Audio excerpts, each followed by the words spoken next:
ये chicken paratha raps की recipe आपने पहले कभी नहीं खाई होगी तो आप इसको ज़रूर ट्राई करें और इसका फीडबैक मेरे साथ ज़रूर शेयर करें कि आप लोगों ने बनाई और ये कैसी लगी और आपको कितनी पसंद आई है। तो ये आप लोग भी बनाएँ और एन्जॉय करें और इसका फीडबैक मेरे साथ ज़रूर शेयर करना है और चैनल पे नए हैं, चैनल को आपने ज़रूर सब्सक्राइब करना है। तो इसको बनाने के लिए हाफ केजी मेरे पास चिकन है, इसको अच्छी तरह वॉश कर लिया था।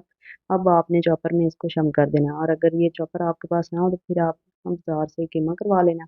अब इसमें ना मैंने एक थोड़ा-सा ना बड़े साइज़ का प्याज़ शामिल कर दिया, इसको भी ना मैंने चॉप कर लिया था और ये लहसुन, अदरक और सब्ज़ मिर्चें और थोड़ी-सी ना फ्रेश 1-2 लाल मिर्चें थी, वो भी इसमें ना शामिल कर दी हैं।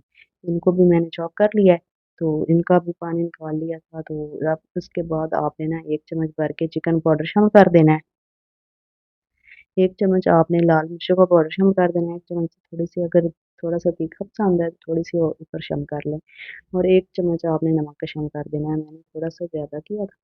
तो अब आप अपने हिसाब से ना सेट कर लेना और इधर काली मिर्चों का पाउडर शामिल कर देना है, थोड़ी-सी हल्दी शामिल कर देनी है, गरम मसाला शामिल कर देना है और थोड़ा-सा आपने ना इधर टिक्का मसाला 1 चम्मच के बराबर शामिल कर देना है और आपने जो कुटी हुई लाल मिर्च है ना, वो शामिल कर देनी है।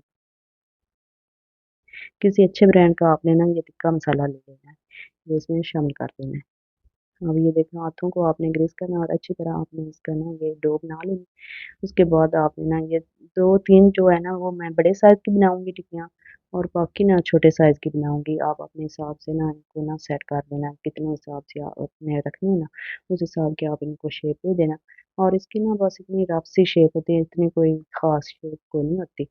तो आप उसी तरह करके ना उनकी टिक्कियाँ बना लेना। बना के इनको ना आपने ये ऐसे फ्रीज़ भी कर सकते हैं और इनको फ्राई भी कर लेंगे। थोड़ा-सा आपने कुकिंग ऑयल लेना है, ज़्यादा इसमें ना कुकिंग ऑयल नहीं जाता। बस थोड़ा-सा आपने कुकिंग ऑयल लेकर इनको फ्राई कर लेना। ये जो 3 साइज़ की बड़ी थी, इनको भी मैंने फ्राई कर लिया और बाकी ये देखिए छोटी बनाई थी, उनको भी मैंने फ्राई कर लिया। तो बहुत मज़ेदार, बहुत यम्मी आपकी ये कबाब बनकर तैयार होंगे। आप लोग इस तरह बनाएँगे तो आप मुझे दुआएँ देंगे। इतने कोई मज़े के लगे थे। अब आपने ना इस तरह ना ये पराठे के ऊपर ना एक पराठा बना लेना, उसके ऊपर मायोनीज़ और केचअप लगा देनी और एक साइड पे ना आपने इसको कट लगा लेना है दरमियान तक। तो उसके बाद आपने ना इस तरह ना फ़ोल्डिंग कर लेनी और सलाद भी रख लेनी, फिर अंडा बॉयल करके रख लेना और चिकन रख लेना। तो ये देखिए